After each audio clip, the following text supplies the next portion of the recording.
took the supermarket flyers from the windowsill, threw the day-old tea from the cup. For the repose of the soul of our beloved, dear Wilfredo, who has passed away from this world. Likewise, we extend our sincere condolence and sympathy to the members of the family, friends, and relatives. Niata karon ipahapit yun nato si Will sa munisipyo to honor sa mga panahon nga iyang gigahin sa atong lungsod na ning serbisyo. Wa pa ni siya magkapitan, wa pa ni siya ma-ABC president, dugay rang ga serbisyo si Will sa Sibilya. Dugay jamo ni siyang ga serbisyo sa katawan tungod kay kuan ni siya, dugay nga maniho o sakyanan nga gisakyan atong tanan. Mga bata patang gagmay atong sakyan pa doon sa tagbilaran kay ni eskwela ta sinong awe si Wawe. Antod nga iyang ning graduate siya pagbenepisyo isip kapitan dinhi sa pundasyon. Sa dugay panahon nahimo siyang ABC president for 2 years. Iyang ipakita kung unsa siya ka-dedicated sa iyang serbisyo, unsa siya kaligdong, unsa siya kabuutan, unsa siya kamatinud-anon sa iyang gihuralan nga serbisyo. Matong maong ato kini siyang tagaan og pasidungog karong adlaw. Wiped a tear from the side of my face. And I hope that Kining ahong giistorya ninyo karon is the reality sa kinabuhi ni Will. Watay maistorya nga maon. Watay maistorya nga bikil. Why gikaaway? Matinud-anon nga ng serbisyo. Mao nga labi na sa mga anak, mga apo, mga parinte. Di man mo sa tanahigayon nga din sa lungsod sa Sibilya, pero we have experience how nung Will serves the town and the barangay poblasyon of Sibilya.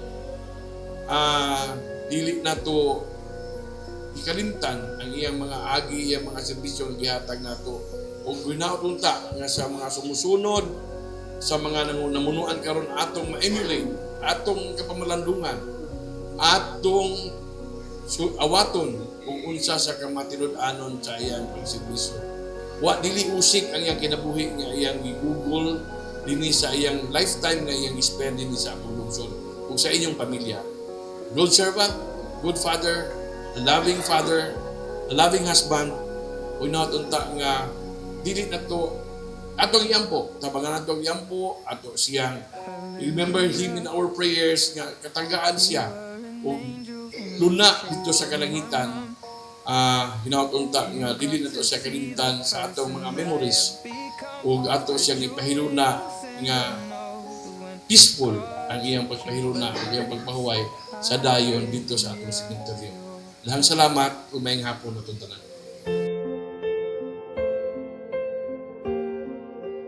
Please allow me to say something about ni Nung Awi.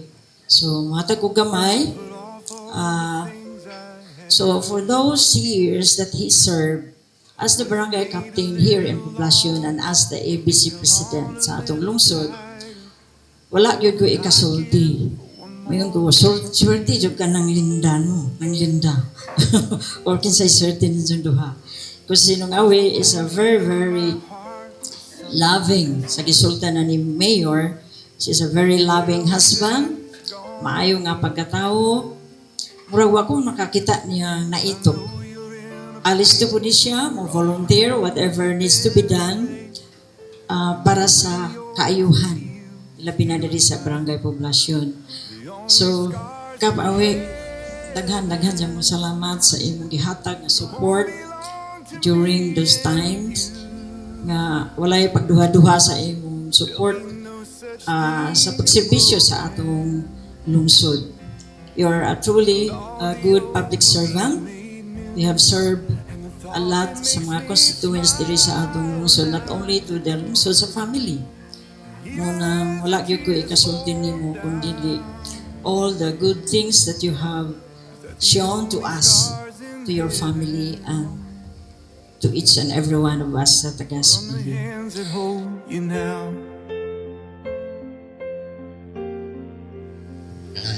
Kini si Welak, mo ni sunod nako. Sa una gyud na yung bataa, hilakon. Isang malibang lang ko mahilak kay magkuyog. Yung mama nga, wata. Sa mo basot pa na yung butong. Saan man, magkuwang ta. Walang, sige na kusog na. Kita na yung mukha na kong pintek. Hawin na sa akong kamisin na hindi bisaan. Lapin yung may kayo. Well, nagkabuwag na may pagka menyo na ko 1970. Biya naman ko Sibilya. Nakita may kanarang makauli ko. Kung siya po, sila, ang pamilya, magkabisita po. Wala ka hintang na mo itong panahon na. Sayang pagkahilakon sa gamay pa, moingon yun ang mga silingan nga, paglungag na mo. Nga mama, nihilak na sa awi. Ano mo hilak? Basta mo hilak na alas 11 na.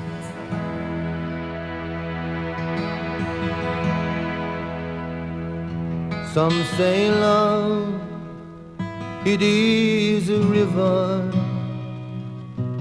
that drowns the tender reed. Some say love, it is a razor that leaves your soul to bleed. Some say love, it is a hunger, an endless aching need. I say love, it is a flower, and you, it's only seed.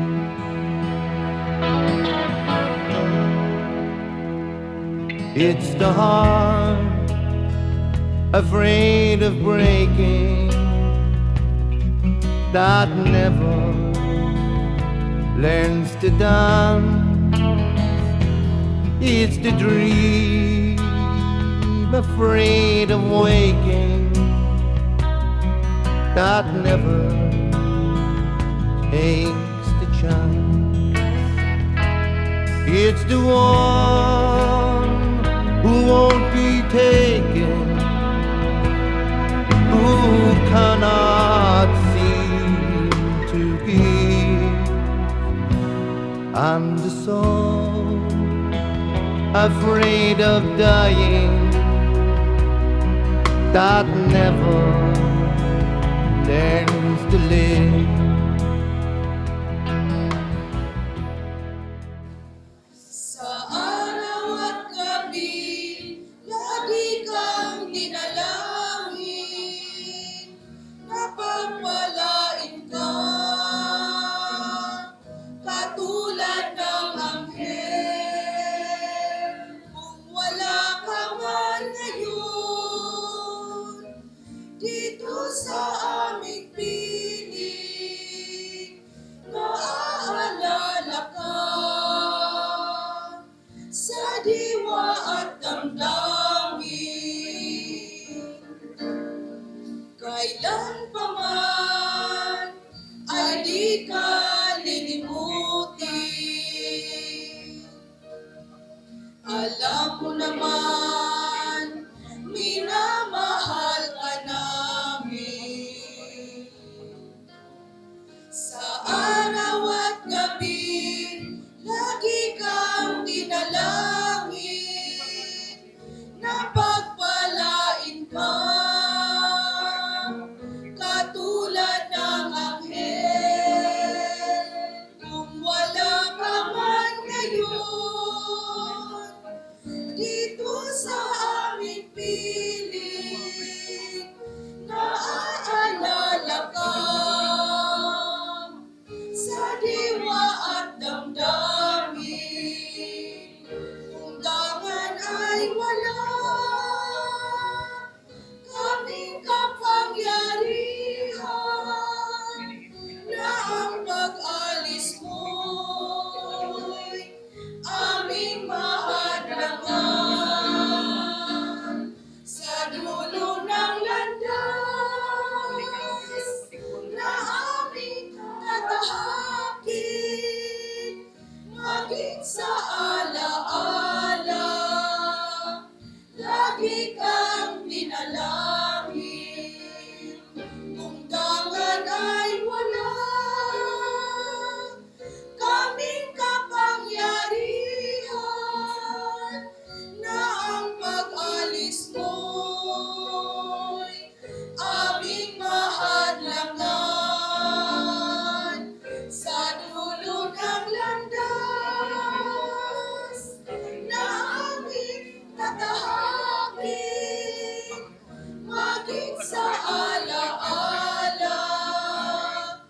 Akong kinasingkasing pahasubo sa mga minahal sa kinabuhi sa atong igsuon nga si Wilfredo.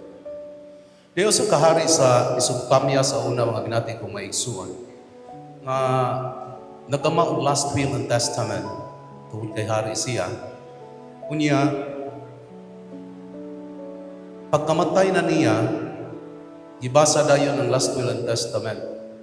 Usa sa iyang gipanugon sa iyang last will and testament is inigkamatay niya ang tanan niyang kwarta nga nahibilin ibutang sa karsada nga agian sa iyang funeral procession. So ihanig tanan niyang kwarta nga nahibilin, ihanig sa karsada nga agian sa iyang funeral procession paingon sa simbahan. Ikaduha niyang will nga dili siya magpasakay sa punerarya. Instead, magpadayong siya. Pero siya gihapon ang mipili sa mudayong niya. Ang tanan niyang mga doctors na nagatiman niya, mo'y gustong padayong niya sa iya lungon. Dili ubang mga tao, kundi ang doctors na nagatiman niya samtang nagsakit siya dito sa ospital. Katapusan niyang will nagihimo nga ang iyang lungon abuhuan sa kilid, duha ka kilid sa lungon. Kay aron nigsun sa iyang patayng lawas sa lungon, ipagawas ang iyang duha ka mga kamot. So, wa pa ta kakita ani, no? Ana tay gilubong magigawas ng duha ka kamot kay ngana. Pero katong maong hari, iya jud himo agwil ang kinahanglan butangig lungag ng akong lungon sa duha ka kilid tungod sa akong kamot, unya igawas ninyo ang duha na ko ka mga kamot. So natural, itagan niya ang explanation. Ang una, gusto niyang pahanigan sa tanan niyang nahibilin kwarta ang prasada, tungod kay gusto niyang ipakita na di jud kada kwarta ning tao ug mamatay. Di siya madaan. Pero makahibaw pa ng mga tao, saan pagasto ng kwarta, samtang buhi pa. Ikaduha, nganong mga doctors niya ang iyang padayungon, tungod kay gusto niyang ipahibaw sa kalibutan, na why doktor makapugong o kamatayon? Bisag kinsang doktor pas kalibutan, bisag unsa pa ka ngilngig ng doktora, wa pa jud kunoy doktor nga mupugong o kamatayon. Ang posibilidad lang muayo lang sa sakit. Ikatulo, nganong iyang ipagawas ang iyang mga kamot sa iyang lungon, kay gusto niyang ipahibaw sa kalibutan na ug mamatay ta, wa jud tay makumpong. Wa mo jud tay mada, posibleng padalhan ta rosaryuhan sa atong tagtungod, no? Pero materially, wa jud mada ang tao hindi kamatay. Kamatuuran ni siya mga binati kong maigsuon. Ngano man, kay ang atong kinabuhi dili atua. Hinuwaman na gyud ni siya, mao bitaw na ang kanunay magpahinumdom ang simbahan. Aking kinabuhi kinahanglan ampingan yun pag-ayo. Ngano man, because ang kinabuhi is hamili siya. I don't know, nakasabot na ni mabatan o sa hamili. You know?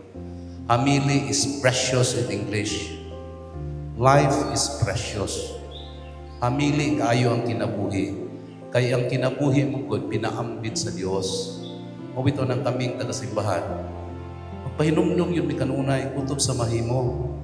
Nga paduol yun mo sa Ginoo. Kaya importante yung kaayo na magpaduol sa Ginoo. Sayang mo kaayo, kalami sa kinabuhi, ipaambit sa Ginoo nato. Kunya iniguli nato, naguba na. Kung ito itong sige na kong iwali o magmisa kong patay, si Padre Darwin dito sa Lukon sa una, sa kalapi ko na asay, kapag gamma o tarpulin na dako sa mo tarpulin, pero kadakaan ng lungon, sa lapad po sa mo, kung sa inyong paint dito, ijang ipaprintas tarpaulin, lungon. Lungon ko ni ana, gipictura niya, iyang giprint sa tarpaulin, iyang gibutangan o kuan dito, text, na ayaw ninyo gulata, na isuod mo ani, ar makasuod mo simbahan. Isuwat ni Padre Darwin, ingon dito, ayaw ninyo buwata nga isuod mo aning lungon, ar makasuod mo simbahan. Kaya naman ko'y mga Katolikong daghan, ang musuod ng simbahan, o isuod na lungon. Unay sakit kaayo, nga naman, kay kining matang sa mga tao nga sama ani, wa ni sila kaamgo, wa ni sila ka-realize ang ilang kinabuhi, piniyal rajud sa Ginoo. Wajamot sa tayo mahimo kung wa'y Ginoo. Don't stop praying for the repose of your Father. Ayaw ninyo gunungan yun, kay gikinahanglan yun pag-ayo na siya alang sa iyang kaluwasan.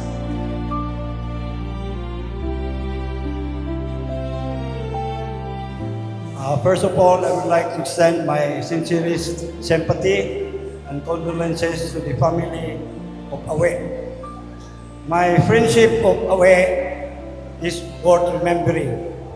Si Awe, classmate na ho in our elementary school days. Gani, o mag-meet kami sa among classmates, si Awe, ito'y kinagwapuhan namo. That is the trademark and bloodline of the Clarin clan of family. Guwapo o guwapa kadod ng mga Clarin. Nga pat namong giagian is barangay captain ko sa poblasyon, si Awe po nahimong barangay captain. Na ex-officio member ko sa Sangguniang Bayan as a chairman sa ABC, si Awe po nahimo kong chairman sa Asosasyon Barangay Captains. Ang amo nga sorry lang namong duha nang lansad mi konsihal sa lungsod sa Sibilya sa regular nga paglansad pareho ming pilde. Mo na life namo ni Awe. Si Awe is a very good father to the family. Tungod sa among kaamigo, ako iya gyud kong gikumpisalan, kapitan, kumpare, ang kwaon tohong mga apo. I don't know kung sa to iyang tinuod. Isulti yun siya nako. Aron tagaan niya maayong future ang isang mga apo. Wa ka doon, kanang masayop siya sa pagpili, kay nakita naho, natong tanan, nga maayo kaayong pagdala niya sa iyang mga apo, very respectful kaayo o mga kugihan pang trabaho. Mao to'y usa sa legacy o gibilin ni Awe sa iyang mga pamilya. Awe, I know nga na may giingon nga usa sa atong tinuhuan ba sa Catholic faith nga inig atubang nimo sa atong Creator, doon na kuno'y demerit and merit nga demerit daghan ka kasikyatan ug merit daghan ko kag maayong nabuhat. We are very confident, Awe, nga in your journey in the other world, naagyog ka sa kiliran sa atong makagahong matanan, kaya ang imong merit nga kinadaghanan i-compare sa demerit. Mao na, Awe, kumpare, I hope nga in your journey sa imong paglakaw ngadto sa laing kalibutan, may the good Lord bless you always and rest in peace. Thank you.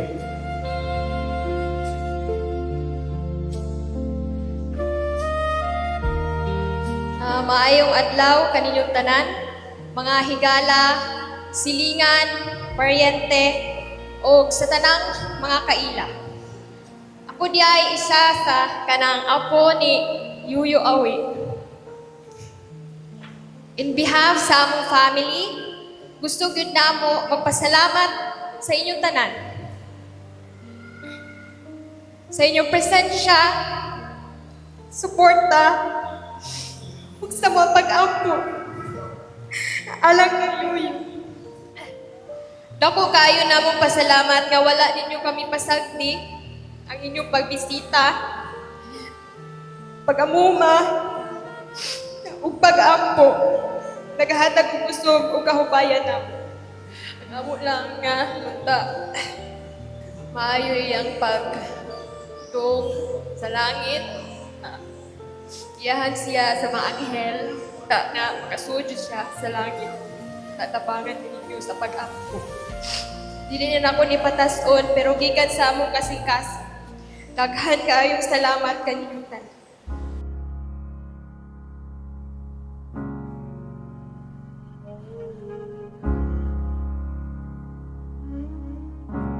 Spend all your time waiting for that second chance, for a break that would make it okay. There's always some reason to feel not good enough, and it's hard at the end of the day. I need some distraction. Oh, beautiful release. Memories seep from my veins. Let me be empty. Oh, weightless, and maybe I'll find some peace tonight. In the arms of the angel, fly away from here, from this dark, cold hotel room, and the endlessness that you fear. You are pulled from the wreckage of your silent reverie.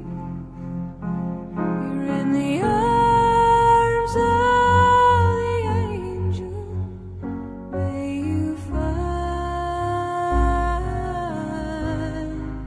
some comfort here.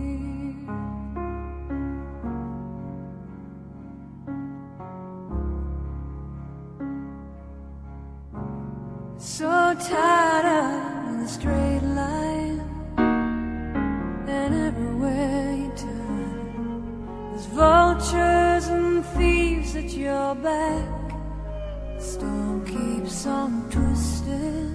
You keep on building the lies that you make up for all that you lack. It don't make no difference. Escape one last time.